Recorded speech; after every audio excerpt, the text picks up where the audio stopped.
bleed green? Are you an ultimate Eagles football fan? Well, you're in the right place. Ready? This is Birds 365, hosted by the new Mac and Mac, Jody McDonald and John McMullen. Here we go! Who collectively have covered and talked about more than 50-plus years of Eagles football. Kick off your day with Birds 365. You'll get debate. We love to argue. You'll get the real story from inside the locker room. And you'll hear from some of the great football minds from around the region. You're about to become an Eagles insider. Get in the game. Join Jody Mack and Johnny Mack and join the football community that flocks to Birds 365. Birds 365 starts right now. Welcome to the NFL. Let's go! Let's go! Go!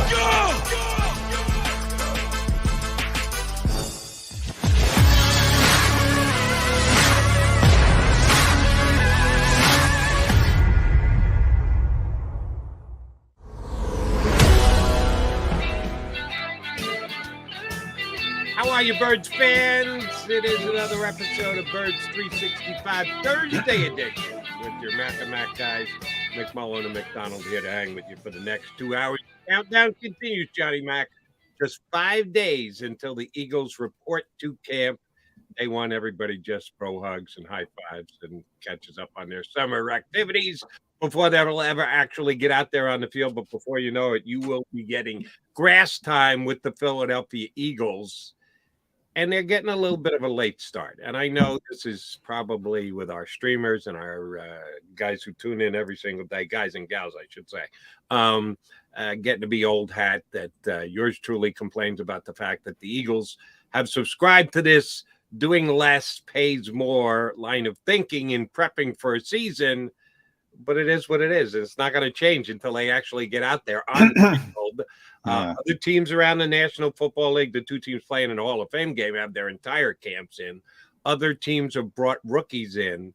The Philadelphia Eagles are tied for dead last in the league as to when they're actually going to get their camp underway, with everyone showing up next Tuesday. There's only a handful of teams like the Eagles who are waiting that long. How does this jive with Nick Sirianni's tenets of coaching? I saw your article on JAKIBSports.com about Nick Sirianni and his mindset and his own personal preparation for the season. Isn't work one of the things that should be one of Nick Sirianni? Yeah, well, number one, it's interesting you go here to start the show, Jody, because I can't talk about it yet, and it won't be out for a while, but you're going to be more upset when the schedule is actually put out. By schedule, I mean the training camp schedule. Yeah, it doesn't jive. I've been talking about this for months. And that's why, there's a lot of people, and I've talked to a lot of fellow reporters about this, and they buy into it more than me. Some do, at least, that Nick is on board with all of this. I find it very hard to believe. From everything else he says, I find it very hard to believe that if it were up to Nick Sirianni, now there's a couple ways to frame that, obviously, but if it were just up to Nick Sirianni, the Eagles would be practicing more. Now, I'm not saying he's just outraged, because he's smart enough to know he doesn't have that kind of cachet to be outraged at this point of his career, which is still a very young career. But yeah, I mean, it doesn't make sense. So you can't have it both ways. You can't be saying Nick Sirianni's this competitive guy, and he is, by the way. That part of it's true. But he's also okay with this. It doesn't jive with me. It doesn't make sense. And that's what I've said from pretty much day one. And I'm not coming off that stance, because it's just common sense, really. No, if he were Andy Reid, if he were Bill Belichick, if he were that type of Pete Carroll type of coach, they'd be practicing more, period. End of sentence. Doesn't seem to add up to me, but again, the Eagles last year first year under Nick Sirianni, and last year he surely wasn't coming in and dictating anything as far as schedules went. Went behind the ears rookie, never been a head coach anywhere. He was going to do exactly as he was told. I can't knock or question or mock the coach for the way that the preparation for last season was done. It did for the most part, and we could really get into the weeds and break down every single missed practice and missed game for guys on the roster. But just in a very general sense, the Eagles were relatively healthy last year. Now, I think some of that has to do with luck. A big part of that has to do with luck. We'll see if it continues in the same direction, because if you had little luck going last year for your side, you would expect maybe the scales bounce a little bit and have a couple more injuries this year than not.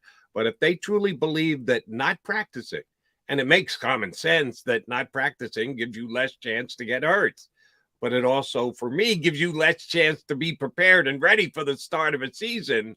If they come back on the lesser side of the injuries again, yeah, then I'm just going to have to sit here and eat crow and quasi complain about the lack of work that the Eagles are actually putting in. But I don't think they're going to change. Even if Nick Sirianni has a winning season and the Eagles make the playoffs and win a playoff game, I don't think he's coming out and flexing his muscles going into next offseason. I think it's going to be more of the same, if not more of the more. Yeah, I mean, until he gets that cachet I was talking about, until he gets to that point where he's got leverage, it's not going to change, even if there are a significant uptick in injuries. It'll help his argument. But I don't think it's about that for the Eagles. I think it's about the cost benefit of preparation, as you mentioned, versus health for week one.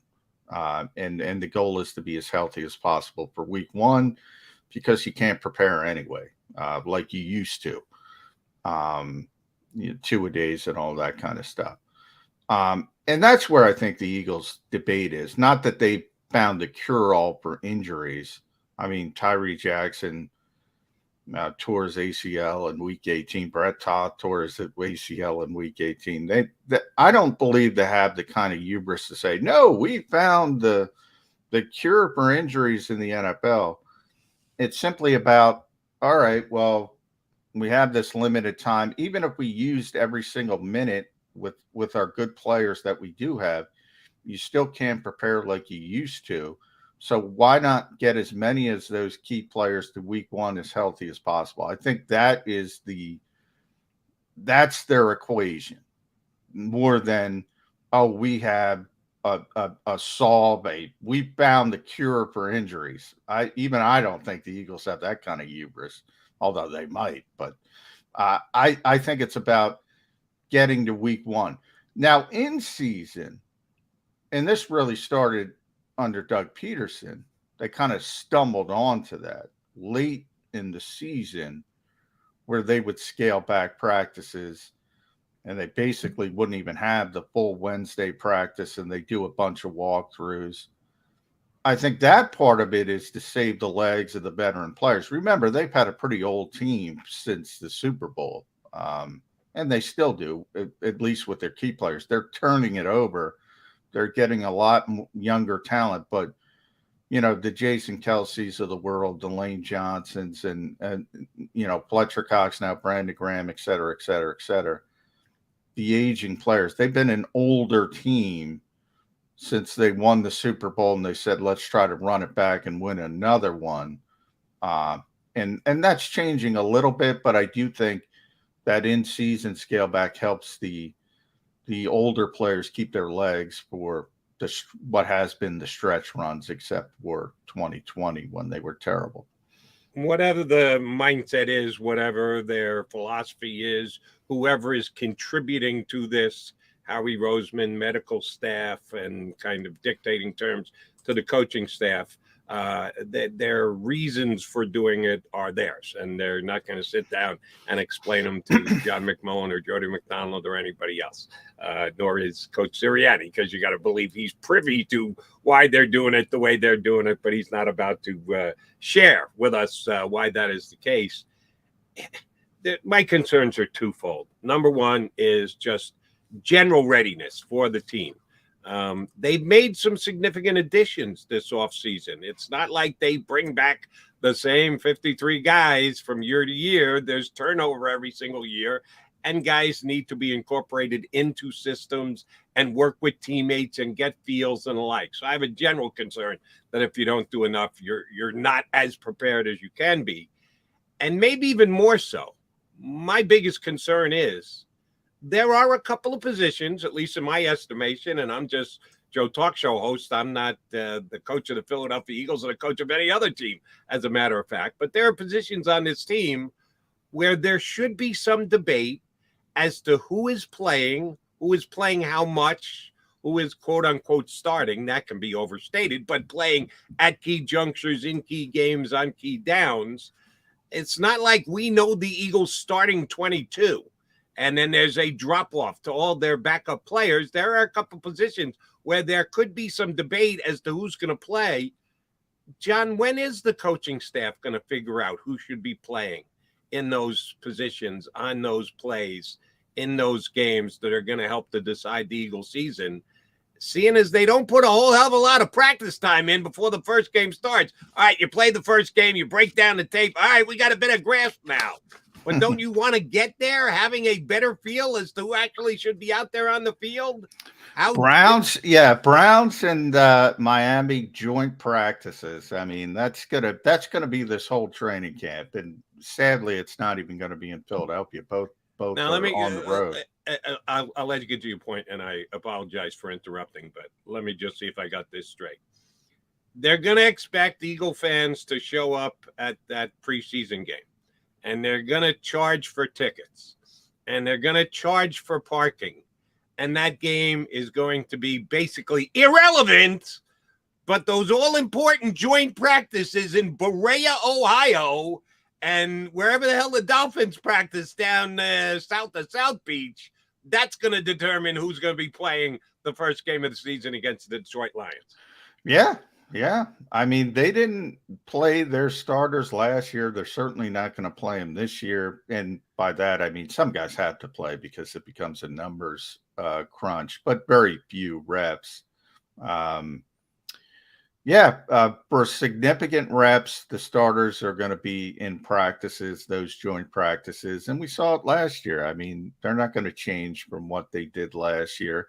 Now, for the back end of the roster guys, it's still very important for guys trying to make the football team. They'll get an opportunity with those in front of those ticket buyers. But that's always been an issue with the NFL. I mean, even when preseason games meant a little bit more, Jody, it was still price gouging. Everybody would bundle them around the league.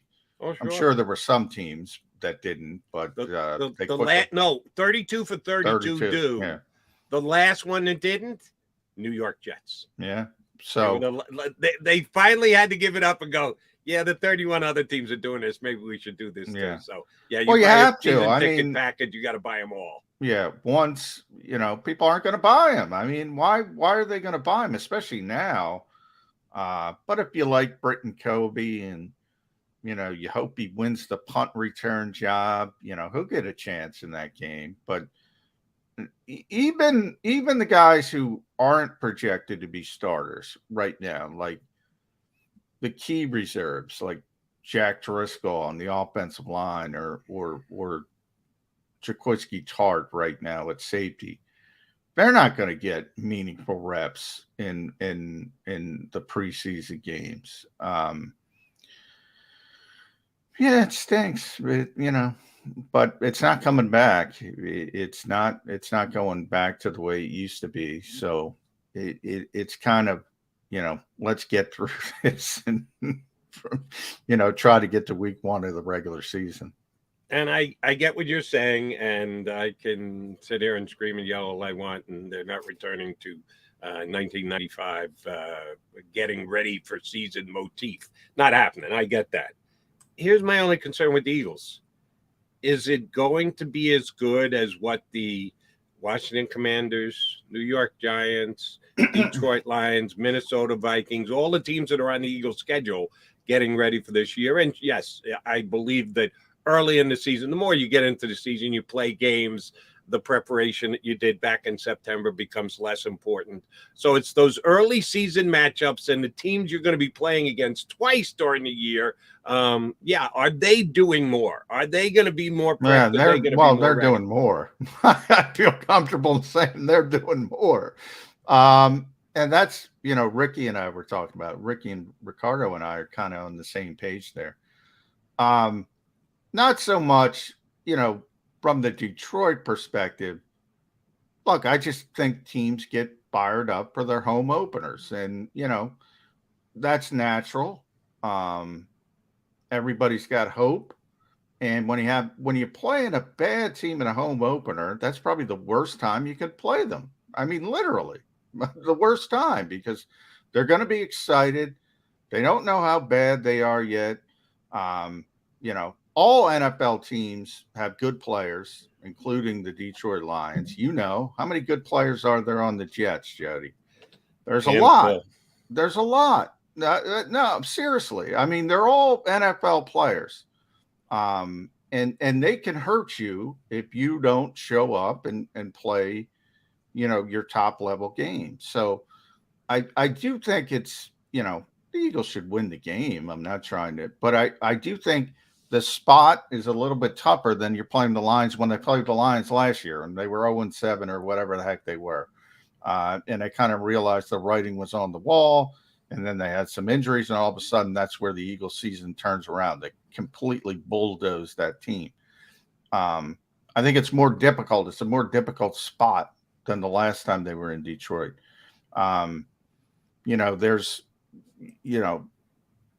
And then you talk about the preparation.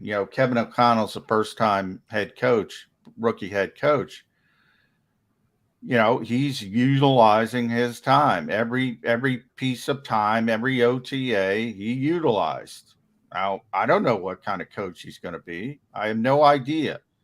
But he was given that rope to utilize the time he does have. Is that going to make a difference? Maybe, maybe not. Maybe he's a bad coach. Maybe it's not going to make a difference, but he's trying to utilize the time. And he was given, more important to me, is he was given the opportunity. See, that's the important part to me, Jody. And Nick's not going to go on record and say that, but that's where we started the show. I do not believe he wouldn't use that time if he was allowed to use that time. I'm never going to believe that. You can't act like the most competitive person in the world and then walk away from competition. It doesn't make sense to me. Here's where I disagree with both you and Ricky.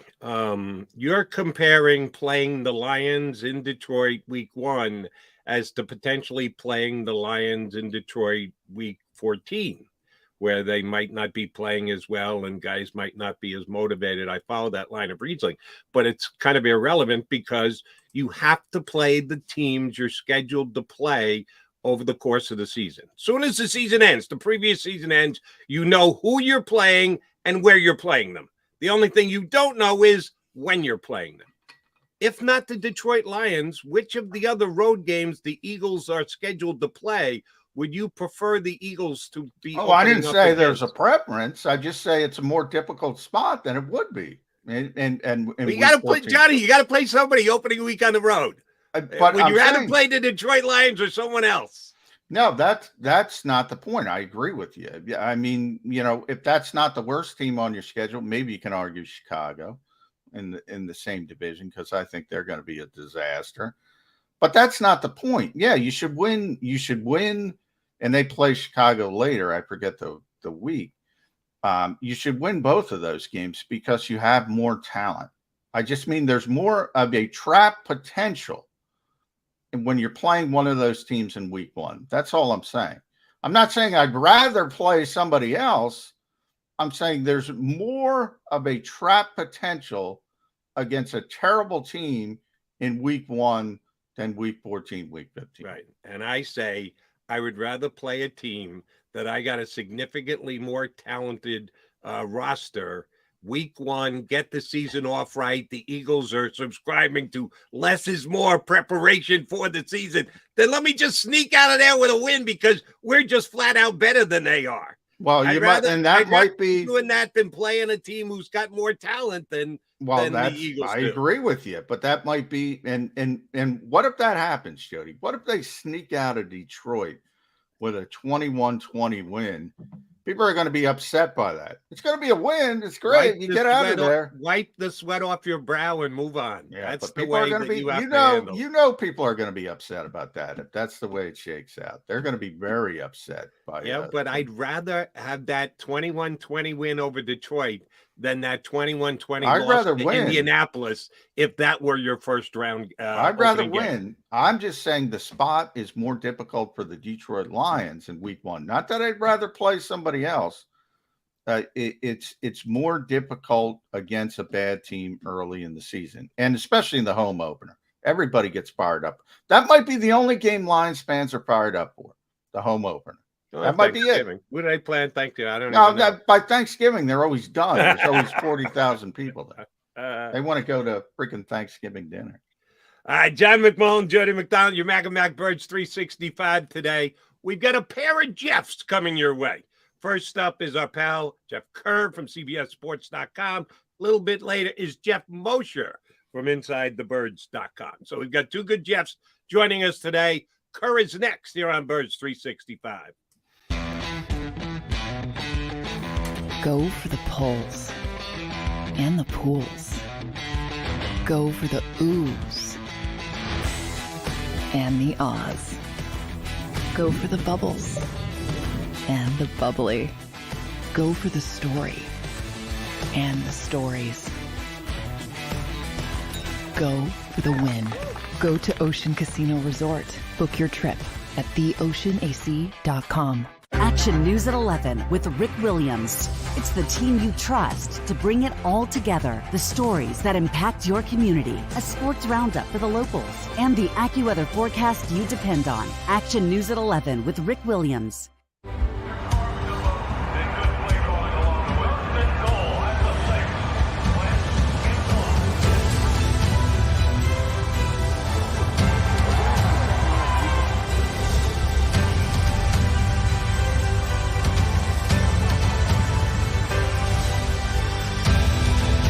Field of life, First Trust Bank is there for you. Champions on three. 1, 2, 3. Because Philadelphia dreams deserve a Philadelphia bank.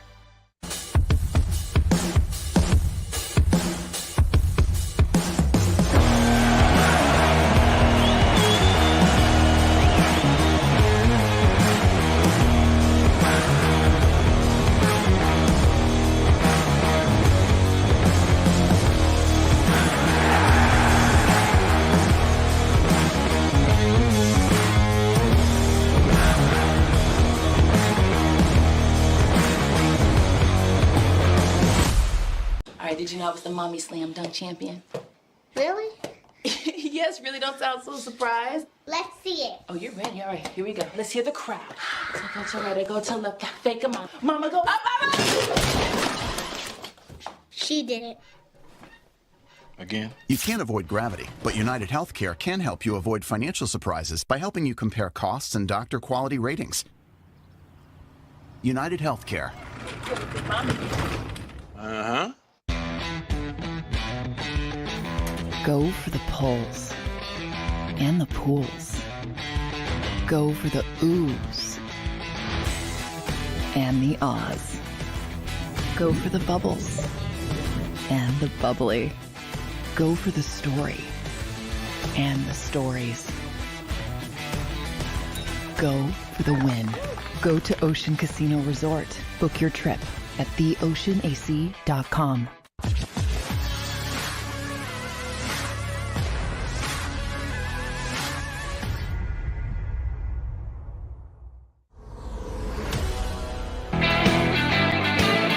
Appreciate you streaming on in here to Birds 365. Feel free to like the show because Jeff Kerr joined it. Hit that like button. Kerr's got his own little following here on the stream. They have a bunch of guys who are big Jeff Kerr fans. So, yeah, help us with our streaming numbers. Go ahead and hit that like button. If I had one, I'd hit it. Jeff Kerr, we like whenever you join us on the show. Are you ready for some football? You know what, Jody? I've been ready for football since football season ended. So I'm not counting USFL here. Come on. That's where I was about to go. You were excited by that Philadelphia Stars run towards the championship. I wish they'd play in Philadelphia, which the Sixers are actually going to do. They're going to play in Philadelphia. I'm excited today, boys. The Sixers are finally getting out of being that ugly stepsister to the Philadelphia. Well, I wouldn't guarantee that 10 years down the road, they're just trying to leverage a better deal, and we'll see how it shakes out. But yeah, I mean, the Sixers have it. People complaining about. I think Josh Harrison. I tweeted this. I think he's been a terrible owner for the Sixers overall. But people who blame him for wanting out of the well, they're crazy. They're nuts. They don't understand what's going on. They've always been a second-class citizen. And let's be honest, the NBA is so much bigger than the NHL right now. It doesn't make sense. Yeah, he's got to get something's got to get done for the Sixers. So I don't blame Josh Harris at all. Kerr, aren't you a Jersey guy? Oh no! Yeah, bring him to Camden. They're coming to Camden. You're not going to have to pay the toll to watch your Sixers. Jeff's a Chester County guy, right? You're Chester County. I'm actually from Works County, but so yeah, I am definitely a suburbanite, and let me tell you, I hate driving that sports complex. It is brutal. So when people tell me about traffic, I'll take any alternative. I got to take SEPTA to go to games more. So be it. But by the way, that is if this building comes to fruition, it will force the city to clean up public transportation. It will actually help that part of it because many more people will want to take public transportation and they'll want to feel a little bit safer. It will force them. That is an unintended positive consequence, one of the rare ones. It will force them to clean it up. You're betting on the city, Johnny Mac? Okay. Hey, I saw Chester with the Philadelphia Union, Jody. They went all out with the Philadelphia Union in Chester.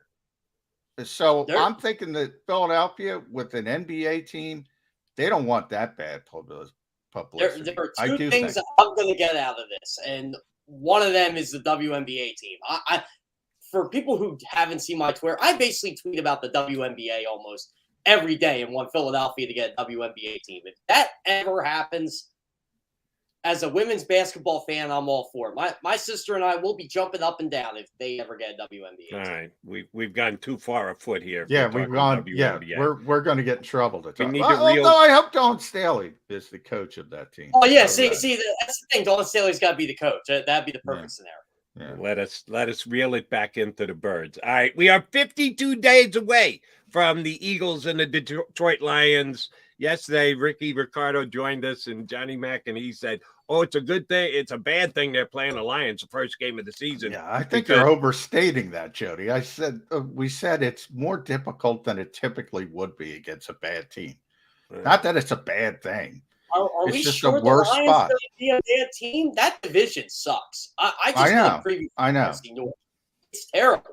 I think the Bears might be worse. I think the Bears might be worse. I mean, this isn't that far-fetched. You could honestly envision the scenario where the Lions could finish second place in that division. That's how crazy it is. Yeah, I mean, if you don't believe in Kevin O'Connell, and I don't know if I do, that can go drastic directions, Minnesota. But yeah, Chicago and Detroit. Oof, that's the Eagles tough. are going to be the Eagles defense will be very fortunate Jameson Williams will not be playing week one. I just don't envision a scenario where he's back on the field by week one.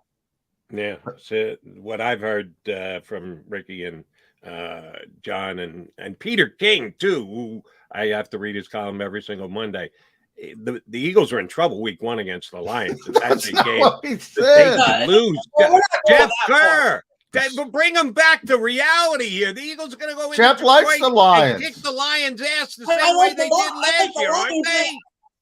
I'm not saying Eagles are going to lose to the Lions, but I don't like them that they're playing the Lions week one. That's everybody's Super Bowl. I mean, the Eagles are far away. But let me see. Maybe I can get through to you. I couldn't get through to John. That's all I'm saying. The Eagles have to play someone week 1 on the road, correct, Jeff Kerr? Correct. They have to play someone. Who would you rather play than the Detroit Lions? That's a good question. You know what? Can they play the Houston Texans on the road week 1? Because they're terrible. How about the Bears? How about the Giants? Those are in the I love them play Giants. Oh, but wouldn't the Giants be motivated for week 1 the same way that the Lions would? Because, hey, we haven't lost any games yet. We're probably going to suck over the course of the year, but they're dangerous to play week 1. Doesn't matter who you play week 1. It's the same danger. Everybody's 0-0, and they have this overstated thought process as to the fact that they're not going to change. You know what? I'm going to come back to you on this when Amon-Ra St. Brown has like 10 catches against his secondary. He's had 8 catches in the last 5 games. It's crazy. Like, he's on pace for an NFL record right now for most games with 8 consecutive receptions. People slept on this Lions team last year in December. They were 3-3. So they're getting better under this coach. Oh, and Aiden Hutchinson, I'm telling you, if anybody's going to make a difference for that Coors defense, it's going to be him. All right, last thing. Jody, you hit the nail on the head. Here's the deal. The Eagles play at the Giants week 14. Their 14th is 14th game or whatever, but late, December 11th. If they played them week 1, it would be more difficult. They play Chicago the next week at Chicago. If they played Chicago in week 1, it would be more difficult. That's all I'm saying. Not that somebody else would be better to play. We just look at it completely differently. You have to play someone week 1. Someone has got to be on the schedule week 1. You have to play someone. They don't get a bye. There's no such thing. You have to play. So whoever you're going to play on the road, week number 1, it would be more difficult to play in week 1 than it would be week 8 or week 12 or week 14. That's all I'm saying. That's all I'm saying. You were conflating it into, I think there is an easier. Now, we can have that discussion. The Giants might be easier than the Lions. The Bears might be easier than the Lions. But that wasn't what I was saying. I was saying the Lions are more dangerous in week 1 than they would be in week 14. And so are the Giants and so are the Bears. I get the point you're trying to make. Either you're not getting mine or you don't want to get mine. I'm not comparing the Lions to playing the Lions later. I'm comparing the Lions week 1 to anyone else you can play week 1 because you have to play someone week 1. Yeah, that's what I'm saying. The Lions, you got to play the Lions at some point. So why would you not worry? Why would you not want to play them week 1? You got to play a tough team week 1. It's tough with everybody because nobody knows how good or bad we're having different arguments. If you're asking me who's easier, maybe the Giants, maybe the Bears, but yes, that's it. It's easy. But yeah, we'll shift it. We're arguing different things. But I want to shift to this because I don't want to blame Jeff Kerr, but I'd like to tweak you. I'd like to tweak you when one of your CBS guys say something. So I want to talk Jesse Bates with you. Oh, because we got to go through this again. I've been having to listen to CBS. Now, it's not your fault, but I'd like to tweak you. They said the Eagles were the most likely, whoever put that together, were the most likely team to acquire Jesse Bates. They don't even have the room to acquire Jesse Bates right now. They would have to finagle some salary cap. Now, I've had my own travails this week with people trying to get rid of every player they don't want. So we're not trying for Jesse Bates anytime soon? Yeah, Jalen Reagor. They want to give the Jalen Reagor to the team with the best wide receiver room in the NFL. Yeah, we'll take Jalen Reagor. Right. Yeah, it just makes no sense. And then yesterday I got this guy. And again, I'm not complaining this with the entire Eagles fan base. I got the we don't need Jesse Bates guy because Marcus Epps is ready to step up. Now, I like Epsy. I like Epsy probably more than most fans. Certainly the Eagles like him. I do. Jesse Bates is 25. Marcus Epps is older than Jesse Bates. That's kind of crazy when you think about it. Yeah. I don't get this fan base at times, and this is one of them with Jesse Bates. the Eagles have any realistic chance to get Jesse Bates? No. No. They're not getting Jesse Bates. And if I'm wrong, I'm wrong. But they are not. They just don't have the cap. I don't see how they can pull this off. They have the draft capital, but they'd have to give up draft capital. Right. And then they have to pay the guy on top of it. Yeah.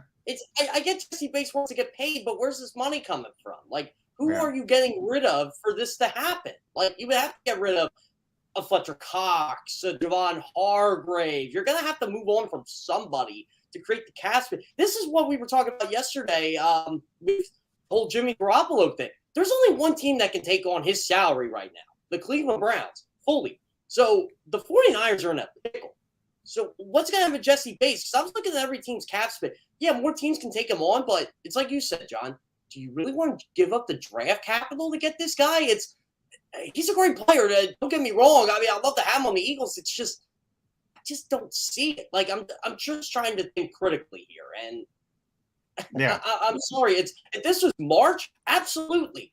But we're in July now, and I feel like teams are not saying they're set, but the Eagles are more than prepared to go into the season with Marcus Epstein-Quisky-Tarr and Anthony Harris at safety. Agreed. And I think the key is they're not giving up a first-round draft pick. And Jesse Bates is going to command a first-round draft pick. Somebody in the league is going to give up a first-round draft pick. So if you're not willing to give up a first-round draft pick, which I don't think they are because they want the safety net of being able to go into the draft and get a quarterback if Jalen Hurts isn't the guy, you're not getting Jesse Bates. They could finagle. Howie's the best in the league at finagling cap space and doing future contracts and pushing money forward. I think they could work it out financially if they wanted to. They're just not going to have the capital. They won't give up the capital they're going to have to get them. This is why I'm not crazy about picking destinations because for, just predicting this stuff because it blows up. It literally does. It's one of those, okay, let's pick a team that needs safety instead of looking at their cap space or anything like that. I remember, like, the last one I had to do for CBS, and again, I thought it was a really good one. And if any team could take Antonio Brown, who would it be? And we did for fun. And I only did, like, teams that were previously interested in him, like Baltimore and Seattle. And everybody said the same thing to me, which I agree with them. Why would we want him? And that's pretty much what it came down to. I'm like, I'm just going off based off your head coach's interest, how he's had workouts with. And I remember I put in a joke at the end. I said, Tampa Bay Buccaneers. I said, yeah, right. Everybody got kicked out. And all those things, you're right. Basically, you just look at, okay, who needs a safety? But now we're back to, this is a positive part of it. We're back to, we had a little bit of lull. But you know how these things go. For years and years and years, when somebody became available with a modicum of a big name, the stories would come out and they say, oh, where's it most likely? And I would always joke, it's blah, blah, blah, and the Eagles. Everybody would put, and the Eagles. Yeah. And for the most part, it's right because Howie's going to make the call and all that. We all know that he's going to do his due diligence. And you could spin it like, well, Howie made the call. Well, yeah, he's going to call about everybody. But what is the realistic aspect of it? They don't even have $12.9 million in cap space right now, the Eagles. Now, you start asking, all right, everybody wants to ship Andre Dillard, to Cincinnati. They have Jonah Williams, who was the 11th pick in the same draft. Andre Dillard was the 22nd pick. And, oh, by the way, the Bengals picked up his fifth-year option. They like him. They signed Alex Kapp in free agency. They got La'el Collins after Dallas released him. They don't have a need for Isaac Seumalo. Now, you can argue Derek Barnett. I'm sure they don't have a situation where they're banging down their door for Derek Barnett. Jalen Reagor, again, they have the best wide receiver group in the entire National Football League. Number one. Not even close. Last year. Yeah. Joe Burrow is he's 4,500 yards away from being the first quarterback ever to throw for 4,500 yards. And I think it's like back-to-back season or something. I forget the stat or something like that. I remember I saw it the other day. And then you have the cheapness of the Bengals. The Bengals don't want to pick up salaries, right? They've been getting a little bit better. They pay certain guys, and they've gone out in free agency. Trey Hendrickson worked out really well for them. So they're a little bit better. They have been now that have gotten closer, but they're still not a team that wants to add salaries. They want draft picks. Period. For those same old Bengals comments with Jesse Bates, think about this. You got to pay Joe Burrow. You got to pay Jamar Chase. You got to pay T. Higgins. You got to pay Joe Mixon got paid. But you got to pay those guys. That's what they're thinking of. That's your franchise. Jesse Bates, unfortunately, may just be a casualty of, hey, we can't keep everybody. Yeah, they were going to pay him $12.9 million. No, they're not. I mean, it's a lot of money. Yeah. Derek Barnett's going to go in and replace Trey Hendrickson. Yeah, that's happening, Eagles fans. No chance. Or Sam Hubbard, who's also pretty good. Exactly. All right, back to the Birds. We've talked plenty about them the last several weeks. Miles Sanders. Madden came out with their ratings yesterday for the running back position. Oh, the humanity. The disrespect. He's the disrespect. Favorite time of the year. It's Madden. There are only 23 backs in the National Football League that are rated higher than Miles Sanders. Only 23 of them. If this guy isn't motivated coming into the season by his status with the Eagles, his status with his contract, his status in his ranking in the Madden League, is this going to be a good thing or a bad thing, Jeff Kerr? Is Miles Sanders going to put that big old chip on his shoulder and give us a hell of a season, or is he going to be a shrinking violet that says, I can't believe no one gives me any credit? I don't think it takes much to motivate Miles Sanders these days. So if being ranked that low in the Madden ratings gets him fired up, so be it. I'd like to see him become the better pass catcher out of the backfield and run his routes better. I'd love to see that because I think Miles Sanders can do that. I think Miles Sanders can be a top 10 back in this league. And if you want to go into some numbers in terms of yards per touch or yards per carry, he's there. But it's the other thing, the things that don't show up that much on the stat sheet that kind of gives you that pause on him as an elite back. And I kind of see him being not that contract wise, but player performance wise. Melvin Gordon's the opposite of him though. He scores a lot of touchdowns, but the yards per carry isn't that great until the last couple years in Denver. I think Miles Sanders is kind of like that. Only the yards per carry is really good. The explosive plays are really good running the ball, but you just don't see him find the end zone. And again, that's not his fault. I mean, the Eagles decided to give the ball to Jalen Hurts in the end zone, so be it. But I think Miles Sanders can be a top 10 back in this league. I think he can be motivated to be a top 10 back in this league. It's just the little things we need to correct. And I think that's what maybe people just don't see because we're in the fantasy football realm these days. Now, first of all, I don't know how Miles gets out of bed in the morning. So, Miles, if you're watching, that disrespect is just so egregious. I hope it's righted by some sort of writ of Congress. That kind of disrespect should never go on. Who gives a crap about all Madden ratings? Did you see Jake Elliott's Madden ratings? Can I answer that question? Every player in the National Football League. A lot of players do. And those players, they I wouldn't say every, but a lot of players do. And they're nuts too. Every single one of them is nuts. Who gives a flying you-know-what? But I do want to say this about Miles Sanders, because you just said it, Jeff. John Clark, we had on yesterday, he said the same thing. We want to see Miles become a better receiver. He's got the opportunity. We saw it as a rookie. But why? The Eagles have Kenny Gainwell.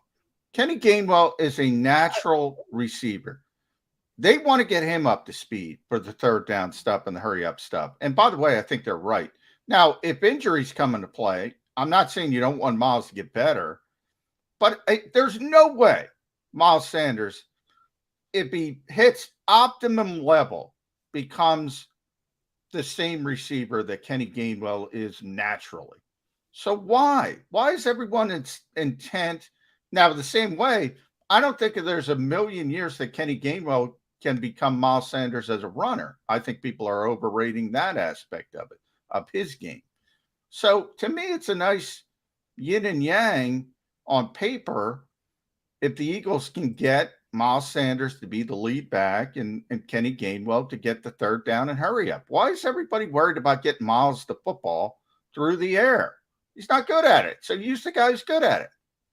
So when the Eagles traded for A.J. Brown, one of the first people I actually thought of was Miles Sanders. I'm like, oh my God, Miles Sanders is going to have these explosive plays again because Eagles are going to have a deep threat, and that kind of frees the run game a bit, meaning we might see more of those 50, 60, 70-yard runs from Miles Sanders again, which was really the only reason I got excited to watch Eagles games in the 2020 season, because Miles Sanders, he could break one at any time. He was the first player for the Eagles since Herschel Walker to bust 70-yard touchdown run of the year. It was incredible. And he can do that. And this is where I agree with you, John. It's if he's giving you the explosive plays as a runner, and I get it, we all want him to be a better pass catcher out of the back. I think everybody just kind of wants Miles Sanders to be the Dalvin Cook, the elite back. Yeah, I think that's not happening. Yeah, a homegrown guy isn't happening.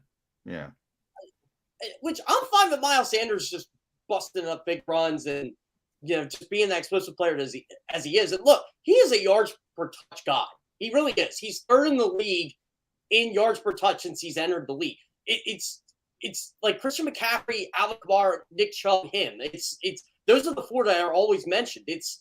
He's a good player for this team, and I think a lot of fans realize that. I just think they want to see him become elite, and there's nothing wrong with that from a fan perspective.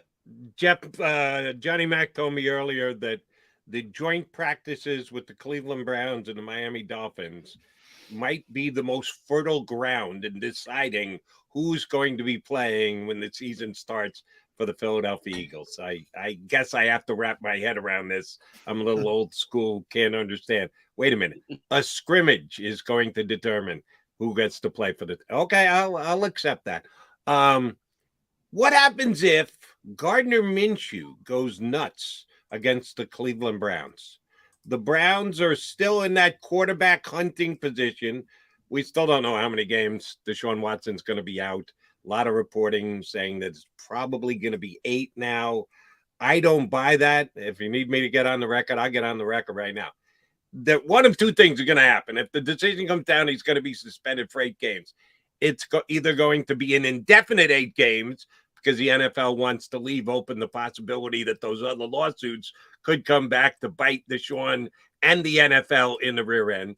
Or number 2, Roger Goodell's just going to come in, wave his magic wand and go, no, we said a year, it's going to be a year. Sorry about that. Take it. So I don't necessarily believe it's going to be 8 games as what it seems to be as far as reporting goes now. So 8 minimum, I think more than that. They're going to want another quarterback in case, Jacoby Brissett goes down, your season's over. You told us earlier you don't think it's going to be Jimmy Garoppolo. Well, trading. What's the possibility of Gardner Minshew? Well, here's Would the the thing. Eagles are the Eagles at any point going to get enough of a look at Carson Strong to say, we could make him our backup quarterback and we could get ourselves a decent draft pick for Gardner Minshew? Any chance that happens? See, it all depends. I don't think the Browns would trade for Jimmy Garoppolo, but if Jimmy Garoppolo is cut, then all of a sudden you're going to have suitors for him. Or San Francisco picks up a bunch of the salary. That could happen as well. Yeah, which could happen too. Yeah, I mean, but if you're Gardner Minshew is going to be intriguing though. If somebody gets hurt, or I'm sure teams will call the Eagles just like how the Eagles called Jacksonville last year. Say, hey, you don't need this guy. You got Trevor Lawrence, and I'm sure teams are going to call the Eagles. Say, hey, if you guys. Well, here's the problem with that, Jody, hypothetical from the Eagles are going to get too good of a look at Carson Strong. They're not trading Gardner Minshew. They value the backup quarterback position too much. And he's not going to Carson Strong. And if Jalen Hurts goes down, they still have a chance to win football games with Gardner Minshew. And that's what this year's about. This year is about winning football games and taking that next level. And let's hope Jalen Hurts doesn't get hurt. But running quarterback, he got hurt last year. It's nice to have a security blanket. But we were talking about Gainwell too. Gainwell was the the New York Jets joint practice where he convinced the Eagles that he was ready to go week 1. That's where he kind of won his job as the third down and the hurry up back.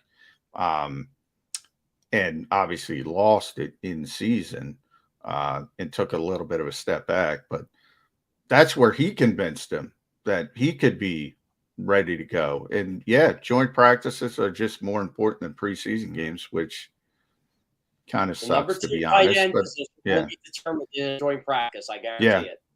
Yep. It will. Whether it's Grant Calcaterra or Jack Stoll, that's going to be determined. Or a player to be named later. That's a position where they might go outside the organization if they don't feel comfortable with somebody inside the organization. Now, they got a lot of bodies, and who knows when Tyree Jackson's got to be healthy. But since you brought it up at tight end, boy, that's the one spot where I go, I would not be comfortable if I had to go to my depth at tight end. Not at all. I mean, that could be really bad. I had to do my 3 position battles to watch for the Eagles. Number 2 tight end, I only had to pick 3. And number 2 tight end I omitted because obviously with right guard and what's going to happen at linebacker and how's the receiver depth chart going to play out. But I'm like, who is going to be the number 2 tight end? It's a fair question here. And like you said, John, could it be someone else? I'll tell you what, Kyle Rudolph would have been a nice signing for the Eagles. It would have never happened because it wasn't considered, and it looked like he was going to go to the Bucs for a couple weeks now. But that would have been a very ideal situation for Philadelphia. Let me ask you about Kyle Rudolph, because I was a fan when he was in Minnesota. I said I thought it was a pretty damn good signing for the Giants last year because I'm not a big Evan Ingram guy. So I thought he was going to be a guy who could actually help them this past year. I don't watch the Giants down in and down out. Maybe go back and watch the all 22 afterwards. He didn't put up much numbers last year. He wasn't all that productive for the Giants. And I get it. It's Daniel Jones we're talking about here. But does he have anything left in the tank? I know Brady is the kind of guy who elevates players and makes them better. Kyle Rudolph really going to help them and help them forget Gronk? I think that ankle injury really played a role in how bad of a pass catcher he was last year. I think with Cameron Brate and Kyle Rudolph, that's a good 2 tight end set. I think it's going to be fine. I mean, obviously, he's not Gronk. Gronk's one of the greatest tight ends of all time. But it's going to be a nice signing for them. And if they want to run the football, if they want to go to Leonard Fournette or the rookie, I always forget the guy's name, White, the rookie running back, he's going to replace Ronald Jones there. So it's going to be nice when they try to run the ball because Kyle Rudolph still is a good blocker. I still think he's got a couple years left in this league because he's a good blocker. But they needed this. They lost O.J. Howard. Gronk isn't coming back. And it just seemed like Kyle Rudolph was basically on speed dial just in case Gronk wasn't coming back. And I just kind of like the fit in that system, in their offensive system with Byron Leftwich. I think they'll be fine there. I think he'll be fine in Tampa. The good thing about Kyle Rudolph is he was slow when he was fast. So he doesn't, he doesn't, but he's got great hands, man. He used to wear those good, well, I guess they're gold, but they look yellow gloves when he was on Minnesota. He looked like Mickey Mouse out there. His hands are so big. By the way, I didn't say this about a lot of people, but Kyle Rudolph really is one of the nicest people you'll ever meet. Oh, he's tremendously really great hands. So I think, he's a backup tight end, but I think he's a good backup tight end. It's interesting that you bring up Kyle because I think he's 32. 32. And the bigger aspect of that to me is where are the Eagles? Should they be considering players like that? Are they close enough to where you should be bringing in 32-year-old players or hoping Grant Calcaterra can play at 22? What's better for this team in the situation they're currently in? I don't think it hurts to bring in competition. Look, you sign a one-year deal. If they're not good enough, then if the 22-year-old beats them out, so be it. But I wouldn't mind to see Grant Calcaterra get a shot at this number 2 tight end job. And I think he's going to have every opportunity to do so. But it never hurts to bring in a veteran. I mean, look at the Marcus Epps, Anthony Harris situation. It's you bring in Jaquiski Tart, he's going to challenge both of them. He's going to challenge Kayvon Wallace. I have no problem with that. And again, Jaquiski Tart also isn't 32 years old, but you know, the Eagles did this when they were contending for a lot of years under Andy Reid. They were bringing one of these guys and to challenge their young players, and it actually kind of helped the young players in the long run because they got to see from those veterans the Levon Kirklands of the world, I guess, or the Antonio Freemans. And those guys were productive players for a really good football team. And if the Eagles feel they're a really good football team, why not bring in a guy like that? All right, Jeff Kerr, last one for me, and it's one of my favorites, a football hypothetical. And I'll readily admit I'm asking it with tongue somewhat implanted in cheek. We know what wide receiver 1 for the Eagles is. We know wide receiver 2 is, or 1 or 1A, however you want to describe Devontae and A.J. Brown. Who is wide receiver 3? John and I have pushed this around a little bit. Everyone believes it's going to be Quez Watkins, but it could be Zach Pascal.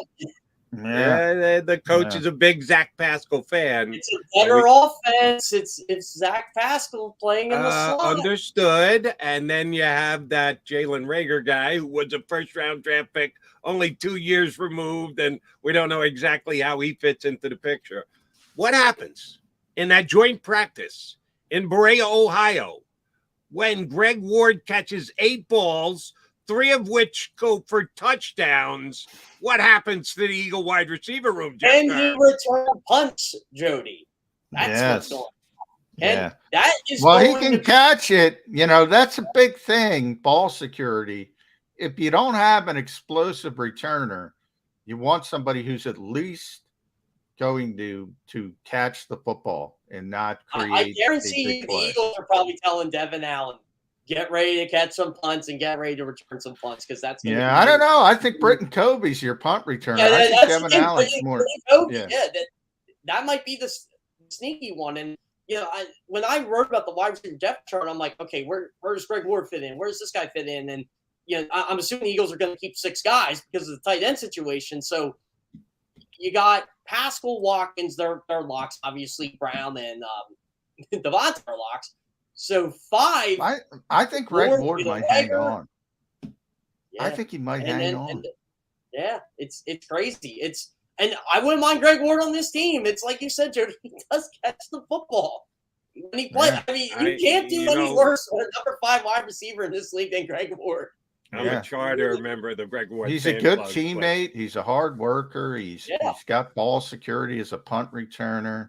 He's a leader too. I like him. I always compare him to like Captain America before he became Captain America. Like he's the little guy, the guy you want to root for. You know, he could do this all day. That's Greg Ward. That's why I like him. If that's the case, and I hope you're both right, who's Jalen Reagor landing with? Yeah, I mean, if Jalen Reagor's here, if they're not cutting Jalen Reagor, so if they can't trade him, he's going to be here. That's Does anybody want the reclamation project? I don't know. I mean, how can you answer that question? If somebody liked him in the draft, maybe they say to themselves, "We can fix this kid." Because I do think think Baltimore's ready to close the door on a Jalen Reagor reclamation project. Yeah, I'll just say that. I mean, there's this revisionist history, and you guys know it's never true. Like the Eagles are so dumb, and they pick Jalen Reagor. Look, if the Eagles didn't pick Jalen Reagor, he was going 24, 25. Yeah. I mean, there are other teams in this league that like Jalen Reagor. You got to tap into that and see if they want to try a reclamation project. But they're not going to cut him. I mean, there's but then do some roster crunching for me. If they're not cutting Reagor and you think Greg Ward's going to make the team, how the hell do you keep a Colby or an Allen? I said Greg has a chance to make the team. It becomes more difficult if Jalen Reagor's still here. I'll say this: if Jalen Reagor gets traded, I think he's going to make the team. I think he's still a long shot if Jalen Reagor remains. I think Kobe is a long shot, very long shot. I think Devin Allen is, Devin Allen's going to be on the practice squad unless he's going back to track. I don't even think he's in the equation. Well, he can do both technically. It's not out of the realm to do both. No, yeah. They do a world championship next year, so he does have a chance to make up that egregious false start. By the way. Yeah, I don't know enough about track and field, but I do think it's ironic that they use this technology that can pick up things. I put this on Twitter as well.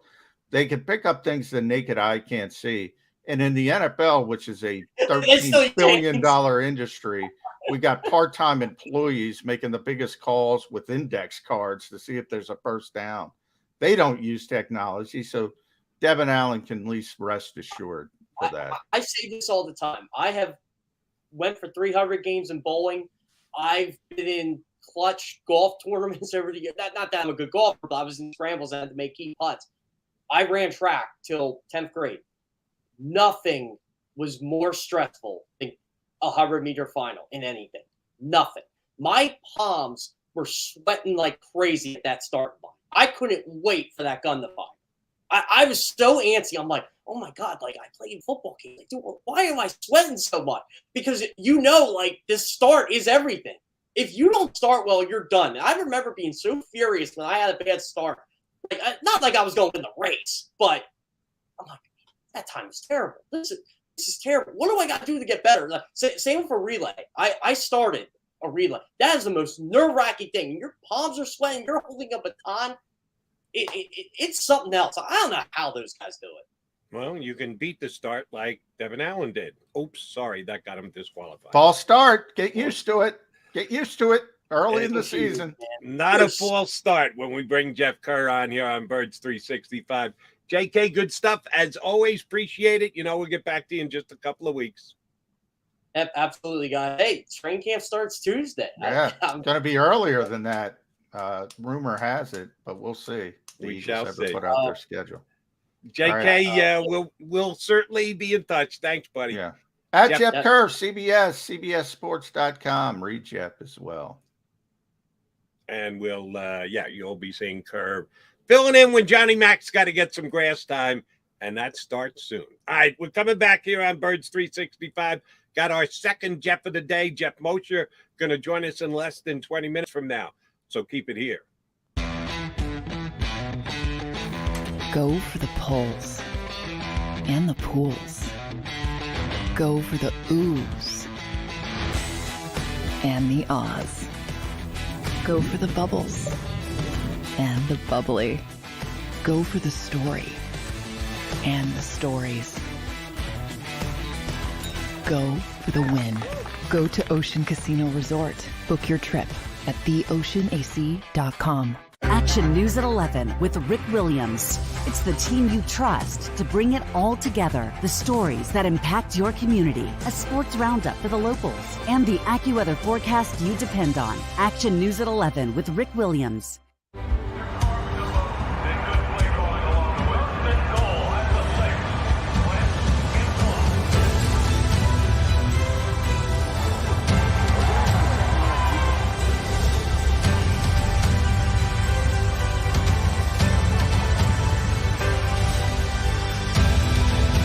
Field of life, First Trust Bank is there for you.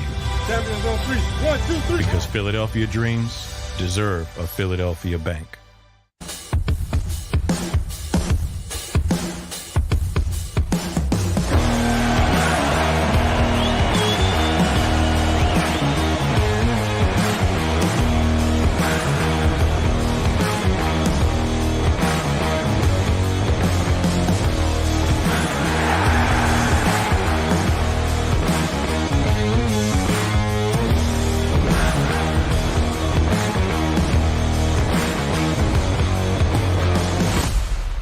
Did you know I was the mommy slam dunk champion? Really? Yes, really don't sound so surprised. Let's see it. Oh, you're ready. All right, here we go. Let's hear the crowd. So go to right, go to left, fake a mom. Mama, go up, mama! She did it. Again? You can't avoid gravity, but United Healthcare can help you avoid financial surprises by helping you compare costs and doctor quality ratings. United Healthcare. Uh-huh. Go for the pulls and the pools. Go for the oohs and the ahs. Go for the bubbles and the bubbly.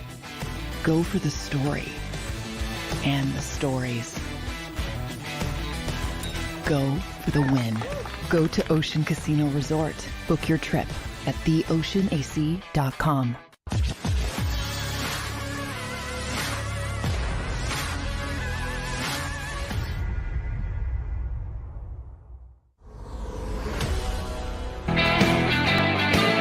J-Mac here with you, and J-Mac here with me.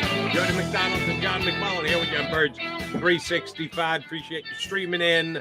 Go ahead and hit that like button, or what was it called again? The algorithm, Johnny? The algorithm. Yeah. Like, share, subscribe. Got to do it. Punch up our algorithm. So if you're a fan of the show and you're streaming in, so you got to like it at least a little bit, please do us a favor. Go ahead, hit that like button for your boys here on Birds 365. All right. Jeff Mosher going to join us less than 15 minutes from now. J-Mac, I put this poll up on Twitter yesterday right as the show was starting. So it just finished up because I think I threw it up there for 24 hours. I don't even remember. I didn't make note of it, but I think it was a 24-hour poll. So I got almost 500 votes. Who is winning the NFC East this year? Put it on my Twitter, and there were 3 choices. You say, wait, there's 4 teams in the NFC. That's the way I configured the poll. The Philadelphia Eagles, the Dallas Cowboys, or the New York Giants and the Washington Commanders. I combined the 2 for the price of 1. An entry for you horse racing fans. You could have grabbed 2 for the price of 1. The results are in, Johnny Mac, 24 hours later. 10% said, give me value. I'll take 2 for 1. Giants and Commanders. A 10% chance to win the NFC East.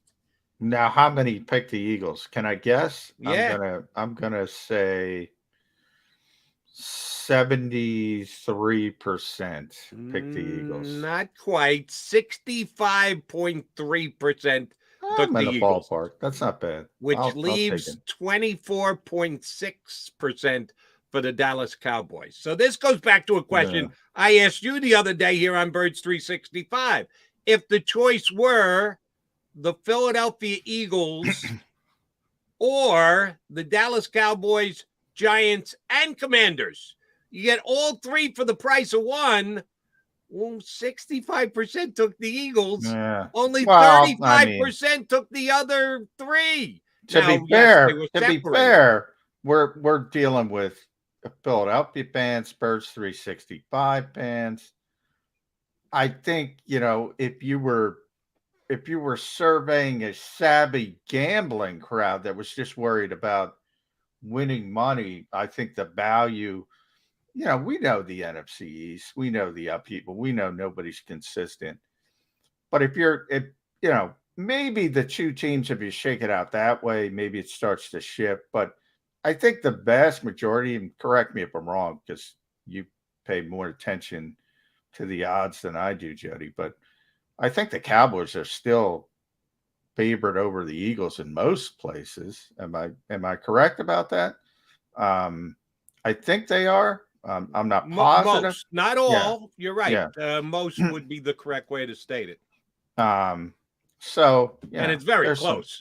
Those that have the Eagles actually favored are the Cowboys. It's the closest of close, and pretty much the same thing for the Cowboys. But the Cowboys have they are favored in more places than the Eagles. So I mean, part of that is a Philadelphia skew, but I will say, I was looking at our buddy BLG, Brandon Lee Gouton, was doing his, I guess, all NFC East teams, offense and defense. A lot of Washington players on there. I was surprised how many Commanders were on there. But yeah, I'm with you. I think it's pretty there's a pretty clear demarcation line between the Eagles and the Cowboys, and then the Giants and the Commanders. But I don't think the Eagles have lapped the Cowboys by any stretch of the imagination. And here's what was telling for me. And again, I put it on my Twitter. I did so during Birds 365 when it was on the air yesterday, but I didn't mention it. I didn't bring it up. So it wasn't like I alerted all of our Birds 365 listeners to go to my Twitter and take part in this poll. I didn't even say anything because I wanted to use it for the results today rather than actually have any bearing or implication on the vote. I got a bunch of New York followers. Yeah, that's I still true. do shows in New York. I do a national show every single weekend, too, on Saturday and Sundays. If it was only a Philly thing, if I only had Philly followers and I was only on the air in Philadelphia, I would go, well, of course, the Eagles are going to pull down 2/3 of the vote. That's not the case. So either the Eagles fans feel stronger about it than the Giant fans or the Cowboy fans or the Commander fans, or, they are the team to beat in the NFC East this year. And I think there's something to that. Well, I would pick the Eagles over the Cowboys if you force me to pick the champions of this division. So I do think they're a slight favorite, but I think it's a slight favorite. But yeah, I would take the field for value purposes for betting. Just because I don't think there is a clear, like we talked about this a little bit yesterday, Jody. If you're giving me the NFC North, I'm taking the Packers. You're giving me the easy. NFC South, I'm taking the Bucks. Period. I'm not hedging. Doesn't mean it's going to work out that way, but I'm not going to hedge with those two particular divisions. Every other division, maybe AFC East. I think Buffalo is pretty clear. I think they're going to win that. Maybe I'll throw them in there as well. Other than that, I think even the Rams, that's a tough division. Somebody could jump up and bite them. The AFC West looks like a murderer's row. We don't know what's going to happen in the AFC North with Deshaun Watson, but you got the Browns, you got the Steelers, you got the Ravens. So I put the Eagles more in that category. Yeah, slight favorite, but it could go astray pretty quickly as well. Who do you think the favorite is in the AFC North? Yeah, that's a tough one. I would have to default to the Ravens because of the uncertainty with Cleveland and obviously Pittsburgh's rebooting. And Cincinnati was only in the Super Bowl last year, John. Yeah, I should have mentioned them first, obviously. Cincinnati, to me, it has to prove they're going to take the natural step back, but that's a very difficult division as well. I got to see consistency. I have a difficult time. Like I say, I always give the benefit of the doubt to the Patriots and the Steelers mainly. Those are the two teams. Packers too, as well. I'm kind of the opposite with the Bengals, but they are really, really talented. Certainly offensive. We talked about their wide receiver room. Obviously, the quarterback. They got a running back. They're better on the offensive line. They probably have more talent, but, Baltimore to me is more proven. I think it's close. I'll say that. I think it's closer than people realize. It's going to be a difficult division because there's no easy marks. I personally am not scared by either the Giants or the Commanders this year. I think they're both pretty much guaranteed to be a sub 500 team.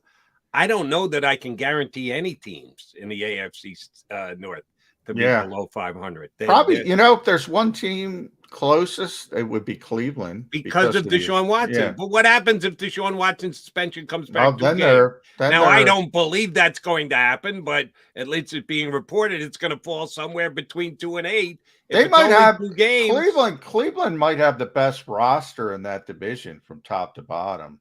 But I mean, if they don't have the quarterback, they don't have the quarterback. All right, I want to get one more Birds question in here with you, John, before we punch up Jeff Mosher, and I'm going to ask this question of Mosher when we get him on, but let me get you on the record first. Guy we talked about last segment with Jeff Kerr was Devin Allen, the 100-meter sprint guy who's coming back to football after being out of it for years.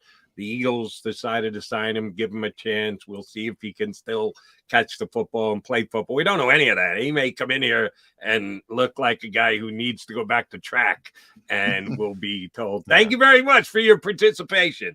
Or he could open some eyes, and we know he's fast. We know he's going to be able to get behind guys from time to time. Can he make the catch? Can he actually contribute? Can he be a special teams guy for the Eagles? Here's my concern. You said there's no doubt in your mind he's going to be on the Eagles practice squad. Oh, there's doubt in my mind. Like somebody's going to pick him up? Yeah, what if he shows out? What if in that joint practice with the Browns, he gets behind Browns? Well, nobody sees it, you know. Well, the Browns are going to see it. They're going to be there, aren't they? Are the Eagles practicing against the Well, yeah, that's what they said about, the Jets. Obviously, the team there can see players, but when they're in preseason games, and Devin's going to play in preseason games as well, so he's going to get an opportunity there. The whole league gets to see him. So the coaches they try to keep joint practices between the two teams, because they think everything is CIA and clandestine. Nobody cares. I go through this every year, and we talked about it a little bit with Bo Wolf. There's always the camp stars that everybody gets excited about. The guy I couldn't remember was Carlton Agudosi. Remember him, where? What did you just say? 6'6". Yeah. Are you allowed to say that? Carlton Agudosi. There was Femi Moma. There was Carlton Agudosi, Henry Josie. All these super spring stars that never mounted. Oh, we're going to lose him on waivers. We're going to lose him. No, you're not. You're not going to. Now, Jordan Mailata, you might have lost on waivers back in the day. There are certain guys. Noah Tagay is a perfect example. I can't remember. I can't forget how many Eagles fans were so upset about that. The Colts ended up picking him up on waivers. So occasionally you get bit. He did nothing with Indianapolis. He's back here now. He's not expected to do anything here. Look, if you're on the... I'll give you a guy. I'll give you a guy who got picked off, John. Raheem Mosher. Yeah, Raheem tried to sneak him through waivers, and it didn't work. And he's that's funny, but you're right about Raheem because Raheem developed. But I don't even think they were trying to sneak him through waivers. I don't think they wanted him. You think they just flat out cut him? No. That was a situation where, he wasn't ready, and certain guys do. You don't think they saw enough at him to say he could be on our practice squad? No, remember the practice squad was smaller then. No, that's true too. It was good point. Now it's giant. I think it was 8 at that point. I think it was even smaller. It wasn't even 10. I know it wasn't 10. It had been 6, and then it moved to 8, and then it went to 10. So Raheem was here in I'm looking it up real quick, 2015. So I think it was either 6. It was probably 6 then. So it was much more limited. But when the Eagles cut him, and that was the year before I was covering the team on a daily basis, so I wasn't there for it. But since that time, I don't recall anyone saying the Eagles wanted to get him through practice squad. He went to Miami, Baltimore, Cleveland, the Jets, the Bears, before he finally hung on with the 49ers. He was just a guy who was really fast, really raw, and he developed, and that happens occasionally. But I don't think the Eagles were trying to get him through waivers. It was just one of those things where they didn't think he was ready at the time. And he probably wasn't ready at the time. As you stated, the key there was he was that fast. Yeah. And that fast finally kicked in and made him an NFL player. We already know Devin Allen's that fast. He's one of the fastest guys on the planet. So it wouldn't even be projecting that he can be fast. We know he's that fast. I'll just say be careful, John. If they, but I'll also say squad, somebody could absolutely snatch him and put him on their roster. I also say the Eagles were the first team to sign Raheem Mostert out of Purdue. Much like the Eagles are the first team to sign Devin Allen. Yeah, but the difference is he was 22, 23 coming out of college. He didn't take 6 years off, Jody. True. I mean, there's, and by the way, I gave you that list of names. If Devin Allen's got to go through the Eagles, the Dolphins, the Ravens, the Browns, the Jets, the Bears, before he connects with somebody, he's going to be 33 years old. 38. The 38-year-old Devin Allen has finally made a team. So that to me is the big difference. I mean, that 6 years that's a big matzo ball, as Jerry Seinfeld will say. I would agree. He's gotten enough coverage. His name has been out there enough. There are teams with lesser wide receiver rooms than the Philadelphia Eagles. If someone is looking to have their sixth wide receiver be a specialist, and he better not take one to the house in preseason, one of those games, he better not return a kickoff. Then they'll have to, because then he's absolutely going to eat up one of their roster spots. All right, let me ask you one more roster question. And by the way, Birds 365 fans, we're going to be doing this for the next month, because that's what a big part of July into August is speculating. John wants to finally beat his boy Bo Wolf at projecting the 53-man roster, so we're going to have to help him along as the preseason goes. Carson Strong, I mentioned this earlier when I broached the long shot possibility that maybe a Cleveland Brown team, if they're purely looking for a backup. Garoppolo, I don't think Garoppolo is going to be released. I'm still sticking to my prediction that come opening day, come week 3, come week 5, Jimmy Garoppolo is still going to be on the San Francisco 49ers. I know they gave him permission to seek a trade. Permission in March, by the way. Right, and now it's a story somehow in July when it's been the case since March. Foolishness. Anyway, I think Garoppolo's staying. I don't think he's going anywhere. So Cleveland is on record as saying if they need a better backup to get through whatever the period is that Deshaun Watson's going to be out, and 8 games looks like just that amount of time where they'd say, we got to get a better backup.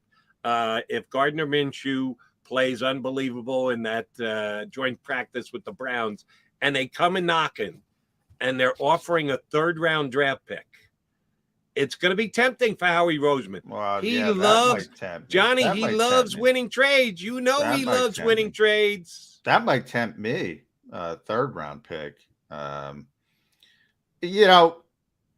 thought there was a chance that the Eagles might do some flipping with the backup quarterback spot, in the off season, because they know they're losing Gardner. So if somebody came in with that kind of offer, and it even broke that they were talking, they were thinking, I don't know how much I believe this. They were thinking about bringing Nick Foles back again. If they traded Gardner Minshew. Right. The problem at this point is, where are you going to get a backup? Jimmy Garoppolo? Now, they're not going to pay Jimmy Garoppolo, obviously. They can't afford to pay Jimmy Garoppolo. He's got an outrageous salary.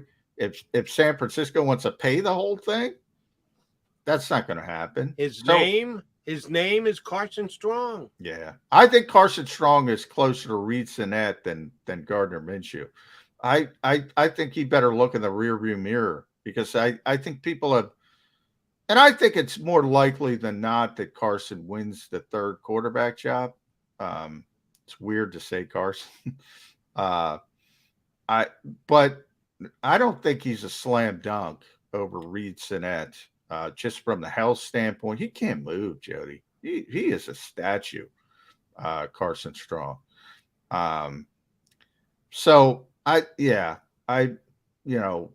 The Eagles value the backup quarterback position. And if they don't have a path to get a reliable backup I don't. Now talk to me on October 31st or whenever the trade deadline is. When you get to that point, and if somebody's desperate for a quarterback and you know you're going to lose the guy anyway and they're going to give you something of value, then I think you really got to consider it. But I don't think they have a path to a capable backup if they move on from Gardner Minshew. Yeah, I do. I think they have a direct path, and his name is Carson Strong. And if you say, whoa, the Eagles will never go with a rookie as their backup quarterback. Hello, they just did with Jalen Hurts 2 years ago. That's why they drafted Jalen Hurts, so they could have an inexpensive backup quarterback behind Carson Wentz. So I would not be shocked if they were willing to go down that road again. All right, so that's one of the things that we're going to put to our next guest. You read him at InsideTheBirds.com. You check out the podcast with he and Adam Kaplan, Inside the Birds as well. We get the benefit of the insight of one Jeff Mosher next here on Birds 365. Go for the pulls and the pools. Go for the oohs and the ahs. Go for the bubbles and the bubbly. Go for the story and the stories. Go for the win. Go to Ocean Casino Resort. Book your trip at theoceanac.com. Action News at 11 with Rick Williams. It's the team you trust to bring it all together. The stories that impact your community, a sports roundup for the locals, and the AccuWeather forecast you depend on. Action News at 11 with Rick Williams.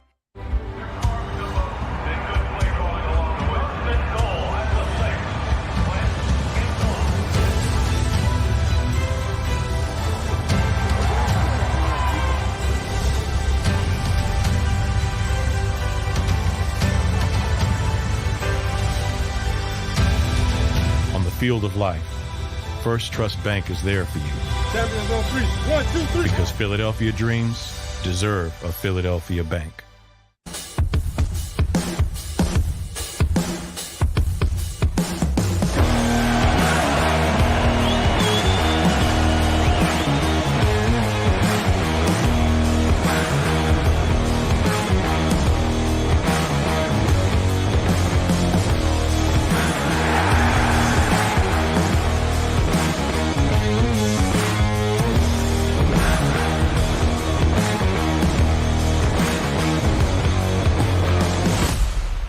Did you know I was the mommy slam dunk champion? Really? Yes, really. Don't sound so surprised. Let's see it. Oh, you're ready. All right, here we go. Let's hear the crowd. So go to right, go to left, fake a mom. Mama, go up, up. She did it.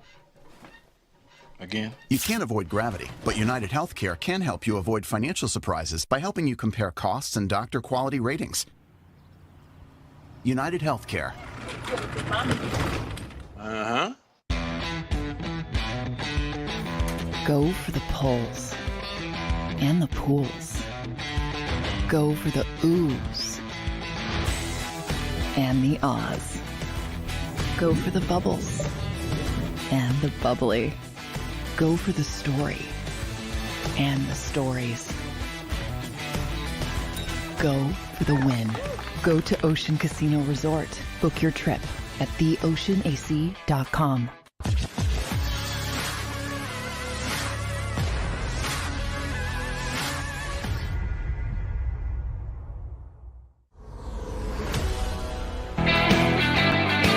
You got your Mac guys, McMullen and McDonald here, joined by a well-tanned Jeff Mosher. There's a guy who's enjoying his summer. Yeah.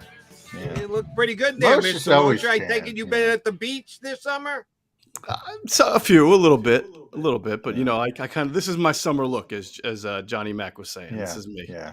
Well, some of us can't get that look, Jeff. Well, some of us are Irish, and Yeah, we no do what shot, we can no do. chance. Yeah. Not happening.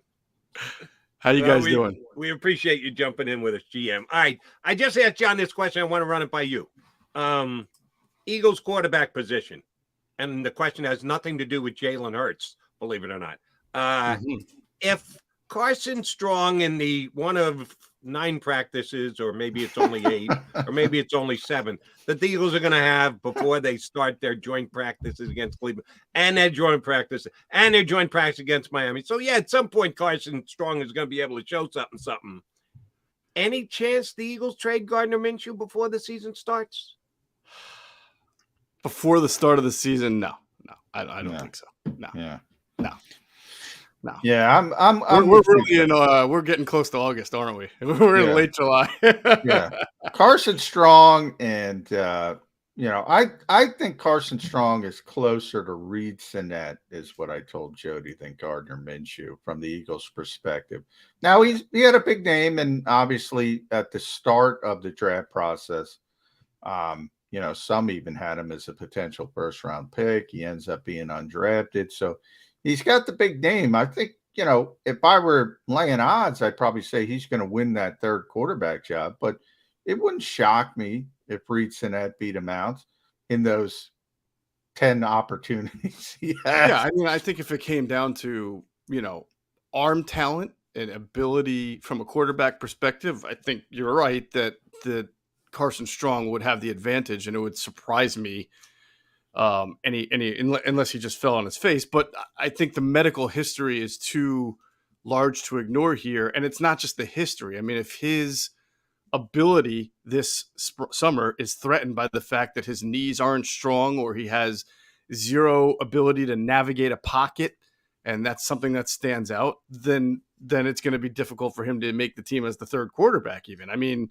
he's a guy who had top 50, top 70 level talent and didn't even get drafted because of that. So I can't imagine the Eagles seeing a few good practices and thinking we're good with him just from a medical standpoint. A contractual question on Carson Strong.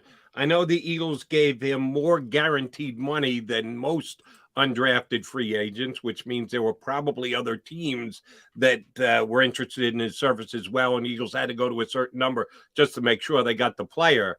Mm-hmm. Is that a signing bonus? Did he already get that check, or is that just guaranteed money that if he does or doesn't make the team, he's got to get anyway? Do you know exactly how that money that the Eagles allocated for him works, Mosher? Well, the problem is that I have not seen the contract itself, so there's things that's reported about guaranteed, but it may not be fully guaranteed. So there could be a whole number of clauses that are in there that would change what I might say. But I think it's fair to say that, yeah, when you at that position, if you're trying to fend off other suitors, you'll offer more guaranteed money from that standpoint. However, the Eagles have given out larger sums of upfront money to other undrafted free agents in the past, making people think that person was a lock to make the team, and that person has not always made the team. So sometimes the perception and the reality are different there. Yeah. Undrafted contracts are 3 years. So basically, use TJ as an example. I forget the number. It's about, I don't know, 2.5, 2.6, 2.7. They gave Carson the most guaranteed money, I believe, of any undrafted free agent. They also, signed the kid from Brown, Jeff, E.J. Perry, the quarterback from Brown. They gave him a lot of money, and they were sort of wrangling between those two guys. And E.J. accepted first, and then Carson Strong came back and said, "You know what? I'm going to take the Eagles offer." And then the Eagles let E.J. Perry out of his deal to go to Jacksonville, and Doug Peterson, by the way. Yes. So they were interested in getting that quarterback. But the signing bonus was 20. The signing bonus is not much. It's $20,000. Right. But good. The guaranteed money, which is $320, I believe, somewhere in that range, that's the guarantee he's going to get from that $2.6 million or whatever. Right. So it's significant for an undrafted free agent, but it's not significant. I mean, the Eagles can move on and write it. It's a rounding error to the Eagles. So it says something, but if he fails, he fails, and it's not that big of a deal. And I do think the backup quarterback position as a whole, the Eagles have shown it's pretty valuable to them. And to me, the trade deadline with Gardner Minshew, if you push it back to Halloween, whenever it is, November 1st, 2nd, do the Eagles at that point have to say, you know what? Jalen Hurts is healthy. If somebody gives us something at that point, maybe nobody does. But if it comes across Howie's desk, do you have to think about it at that point, Jeff? Because you're not going to be here next year. Well, yes. I mean, you obviously have to think about it. You're right that this is the last year of his deal, and the Eagles will always be looking at other backup quarterbacks. So if there's a move to be made at the deadline, I imagine that they would make it if there was interest in Gardner Minshew. Now, who knows by the deadline what's going on with Jalen Hurts? Who knows what's going on with Minshew? And I'll even say it is something to keep your eye on in general, because Gardner Minshew is a good backup quarterback, but he doesn't think he's a good backup quarterback. He thinks he's a starting quarterback. And, you know, we all remember, I guess, the report last year that came out where he kind of walked into Sirianni's office and said, what do I got to do to be the starter? And they leveled with him and said, you're just not going to be the starter unless obviously there's an injury. But those who know Gardner Minshew know that he's not just kind of going to practice every day, accepting the fact that he's a backup. He's I don't know what the word you wanted, a high intensity guy. Yeah. And he has not made any, noise to my knowledge, as far as other than just going in and talking to Nick Sirianni, but he ain't getting any younger either. So it'll be very interesting to see, especially if the team kind of struggles a little bit out of the gate, or if they're not. I've seen people say they're going to be 8-1 after nine games, which, makes me laugh. But it would be interesting to see if there's any kind of struggle, like what the Minshew how the Minshew camp deals with that, because the Minshew camp wants to play. That reminded me, Jeff, forget about going into Sirianni's office. That's the guy who went in Jacksonville and said, I don't take dumps because I don't believe in number 2, whatever the quote was. He wanted to compete with Trevor Lawrence. Yes. I mean, he's a competitive he's guy. He's wired differently. Yeah. Right. Yeah. And good luck to him, because you're not starting here either. Right. That was my roundabout way of saying was that, obviously the Eagles aren't just going to cave to him and trade him just because he might be, a little like agitated there. But, I've seen stranger things happen about players trying to get out of situations and making things uncomfortable. So we'll just have to kind of keep an eye on that. All right, Mosher, want to move with you into the wide receiver room. We know who the top 2 guys are going to be. 1A, put them in whatever order you want. We know it's going to be Devontae and A.J. Brown. Wide receiver 3. Mm-hmm. Is it a given that it's Quez Watkins? Is there a chance that Zach Pascal can end up playing more snaps?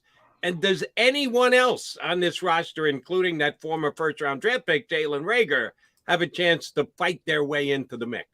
Should be a good competition. And it also depends on how you define wide receiver 3. Is wide receiver 3 the slot wide receiver, or is he the top outside backup wide receiver who can kind of come in and play that position if you want to move A.J. Brown or Devontae Smith into the slot, where both of those guys can function and flourish at times? You don't want those 2 guys manning the slot full time, but they certainly can move there. So Quez Watkins is someone who people have said can be wide receiver 3 on this team and a slot receiver, but his skill set might be better suited to the outside than the slot.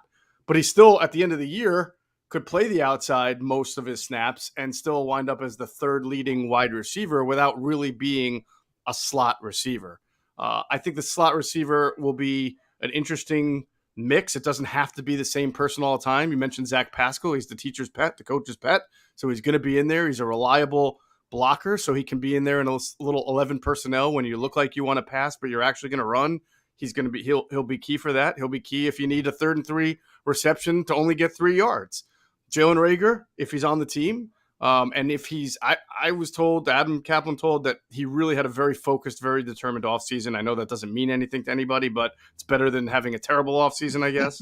But if he can turn it around, catch the ball, he's a guy I think that you can see production out of from the slot. And while there'll be some other names that we talk about, I would keep an eye on the undrafted rookie from Utah, Britton Covey, because while he'll probably, if he makes the team, it's as an undrafted free agent kick returner. He has that kind of size, skill set, shiftiness, Wes Welkerism, if you want to call it, to go into the slot and be able to do things like two-way moves. And he just has more of a skill set that's conducive to the slot. So he could be a surprisingly productive player and find some time in there. To sort of bear down on that wide receiver room a little bit more with you, Jeff. Chris Franklin, I give him credit because he's the one who brought it up to me, and I thought it was a good point. He's talking about, people defaulting to playing time and thinking Quez will, whether slot outside, he'll have more playing time than Zach Pascal because he's a more dangerous receiver, which I think we can all agree with. But it's a little bit counterintuitive. But if Zach Pascal's playing more, that's probably good for the Eagles because that means they're winning games late. They're in the 4-minute offense late. They're trying to run the football, as you mentioned, probably from 11 personnel to look a little bit different. So him playing more might be better for the Eagles, might be a foreshadowing better results from the Eagles. So that's one point. And then the second point with Jalen Reagor with you, they're not going to cut him, right? If they don't trade him, he's going to be here. They're not going to cut Jalen Reagor. Yeah. I can't imagine they would cut Jalen Reagor. If you don't trade him, he will be here. Yeah. And if they don't trade him, it's probably because they found some value in him and think that he can compete for that 3 or 4 wide receiver spot. Yeah. And the Pascal point, any merit to that? Because I thought it was interesting that. Well, it's sort of like backwards thinking, right? Like, meaning that if you notice at the end of the year that he played a lot of snaps, it's because, as you mentioned, they were up in a lot of games and they were able to run the ball where he would be best as a slot receiver in 11 personnel. Sort of reminds me of like the 2017 Bo Allen snap count. He was up to like 48%, and you never would have gone into the year with that defensive line that deep thinking, wow, Bo Allen's going to play almost half a game. And he played half a game because the Eagles were up by 20 points in a lot of those games in the third and fourth quarter. So he was able to get in there and get that many snaps. All right, Jeff Mosher, give me the role on this team for the player who last year on the Philadelphia Eagles scored the second most touchdowns. Do you know to whom I refer? Would that be Kenneth Gainwell? Incorrect. Second most touchdowns, huh? Let's see. It wasn't Miles Sanders, I can tell you that. Correct. So. 0 isn't going to get Goddard?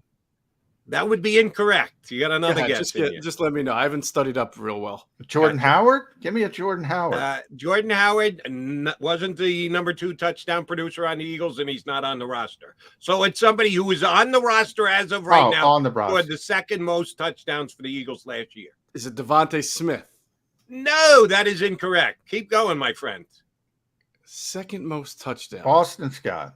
Boston Scott scored 7 touchdowns for the Philadelphia Eagles last year, trailing only Jalen Hurts with his 10 rushing touchdowns. What kind of role is Boston Scott going to have on this team? Well, I like to say, and it's not a foolproof 100% formula, but I always like to say, what does the history tell you? What does the precedent tell you?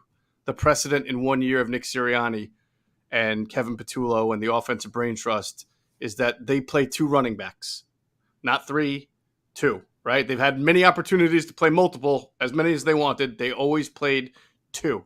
Yeah. So the 2 running backs I suspect that they will play at the start of the season are Miles Sanders and Kenneth Gainwell, which leaves Boston Scott in his very familiar role as collecting dust until he's needed. So maybe he gets in on the return game a little bit. Maybe there are some games where, for whatever reason, they like a matchup or have him in there for a snap or 2. But when you're talking about total snaps and role, which is your question, the role belongs to Miles Sanders and Kenneth Gainwell for now. Yeah, and that's how last year started. And Jeff's right, because even when Miles got hurt and then Kenny fumbled in, I think it was Las Vegas, and they benched Kenny and they played Boston and Jordan Howard. They only play 2. He's right. And this offense. So let's talk about that offensive brain trust, Jeff. Year 2, Nick Sirianni gave up the play calling last year, which we kind of knew, didn't know exactly when. They didn't make a big deal of it, but this year they made a clear sort of demarcation point to say Shane Steichen's going to call the plays. Big deal, little deal. I know Nick likes to downplay it. It's his offense. If Jeff Mosher ran it, it would be run the same as Jody McDonald or John McMullen. Much ado about nothing, or something to pay attention to?